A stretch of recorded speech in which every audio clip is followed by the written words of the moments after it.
আসসালামু আলাইকুম সুপ্রিয় শিক্ষার্থীরা, আজকে আমরা এই ডিনাই শব্দটার সিনোনিম এবং অ্যান্টোনিম শেখার চেষ্টা করব। তো ডিনাই মানে অস্বীকার করা বা মেনে না নেওয়া। তো এটাকে সিনোনিম হিসেবে রিফিউট শব্দটা ইউজ করা যায়, রিফিউট বা গেইনসে।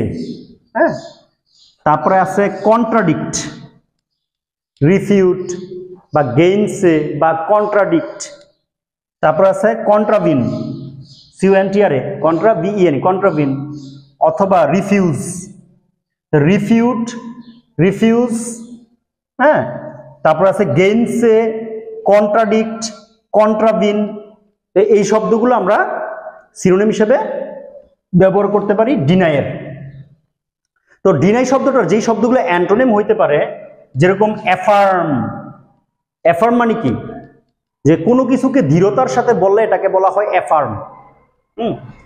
বা কনসিড, কনসিড। তারপর আছে কনফার্ম, তারপর আছে অথরাইজ, তারপর পারমিট। তো এখানে যেই শব্দগুলো আমরা জানলাম, অ্যাফার্ম দৃঢ়তার সাথে বলা, বা কনসিড, কনফার্ম বা অথরাইজ, পারমিট। তো এই শব্দগুলো আমরা ডিনাইয়ের অ্যান্টোনিম হিসেবে ব্যবহার করতে পারি। তো ডিনাইয়ের যে সিনোনিমগুলো আছে এর মধ্যে আমাদের মোটামুটি পরিচিত হলো রিফিউজ শব্দটা, কিন্তু এই যে রিফিউজ শব্দটা পরিচিত, কিন্তু রিফিউট, গেইনসে, কন্ট্রাডিক্ট, কন্ট্রাভিন এই শব্দগুলো একটু আনকমন। এই জন্য বারবার এই শব্দগুলো পড়তে হবে, রিফিউট, গেইনসে, কন্ট্রাডিক্ট, কন্ট্রাভিন।